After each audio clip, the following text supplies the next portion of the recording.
ভারত ও চীনের উপর 100% পর্যন্ত শুল্ক আরোপ করতে ইউরোপীয় ইউনিয়নকে আহ্বান জানিয়েছেন মার্কিন প্রেসিডেন্ট ডোনাল্ড ট্রাম্প। রাশিয়ার উপর চাপ বাড়াতে দেশটির অপরিশোধিত তেলের সবচেয়ে বড় দুই ক্রেতাকে লক্ষ্যবস্তু করাই এর উদ্দেশ্য। ব্রিটিশ সংবাদ মাধ্যম বিবিসি ও ফিনান্সিয়াল টাইমসের প্রতিবেদনে এ তথ্য জানা গেছে।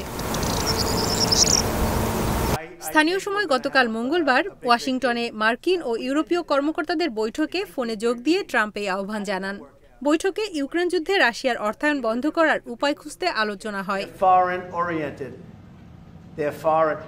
আলোচনায় এক মার্কিন কর্মকর্তা বলেন, আমরা প্রস্তুত, এখনই প্রস্তুত, তবে আমাদের ইউরোপীয় অংশীদাররা এগিয়ে আসলেই এটা করা হবে। আরেক কর্মকর্তা জানান, ইইউ যদি বেইজিং ও দিল্লির উপর শুল্ক আরোপ করে তবে ওয়াশিংটনও একই পদক্ষেপ নেবে।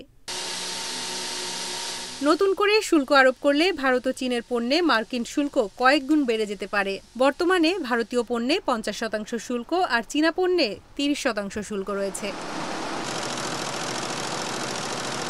সংবাদ মাধ্যম ফিনান্সিয়াল টাইমসকে এক মার্কিন কর্মকর্তা বলেন, আজ প্রেসিডেন্ট স্পষ্ট জানিয়ে দিয়েছেন, যতক্ষণ না চীন রাশিয়ার তেল কেনা বন্ধ করে ততক্ষণ বড় অঙ্কের শুল্ক বসানো হলো সবচেয়ে কার্যকর পথ।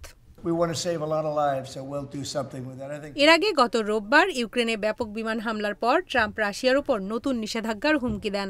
পাশাপাশি রাশিয়ার তেল কেনে এমন দেশগুলোর বিরুদ্ধেও ব্যবস্থা নেওয়ার হুঁশিয়ারি দেন তিনি।